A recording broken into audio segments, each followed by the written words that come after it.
Welcome back to Radical and Relevant. Remember, each day we are looking to the gospel for a word or phrase or an idea to anchor our life that day in the gospel. Today's reading comes from John chapter 14, verses 21 through 26.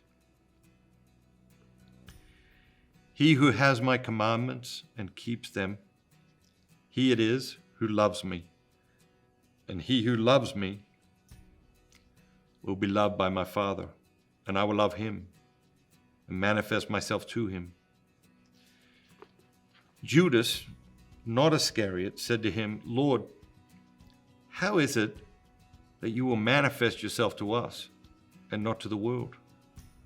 And Jesus answered him, if a man loves me, he will keep my word, and my Father will love him, and we will come to him and make our home with him. He who does not love me does not keep my words, and the word which you hear is not mine, but the Father's who sent me. These things I have spoken to you while I am still with you, but the Counselor, the Holy Spirit, whom the Father will send in my name, he will teach you all things and bring to you remembrance of all that I have said to you. What jumps out at you today? The word that jumps out at me today is commandment.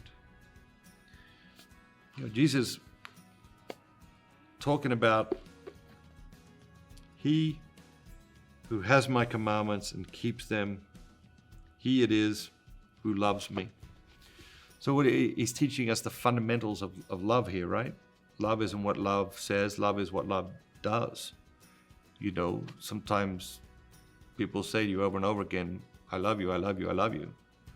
But then all of their actions say, I don't love you, I don't love you, I don't love you. And Jesus is teaching us the fundamentals of relationships right here. He says, he who hears my commandments and lives my commandments, that's the one who loves me. But the thing that struck me as I was reading this, just the word commandments, what came to my mind was the idea that we live in a troubled time. We live in a tortured time. And you read the news and it's like it's beyond disturbing, right? And sometimes I read it and I think, okay, like, which commandments are being broken in this one news story? And then I read it in the other direction. It's like, if we just live the commandments, how much of the world's suffering and troubles would just simply be over with? And I think that is a simple but a profound message for us to keep in mind. Like those 10 commandments, they are powerful. And they are powerful spiritually, they're powerful individually, but they're also powerful as an organizing principle for a society.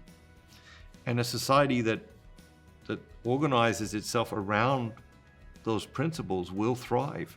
And a society that neglects those principles or rejects those commandments is headed for disaster and catastrophe. And we see that playing out in our own lives when we reject the commandments. We see that playing out in our own families when we reject the commandments. And we see that playing out in our society that sadly and tragically appears to be rejecting the commandments on an ever-increasing basis every day.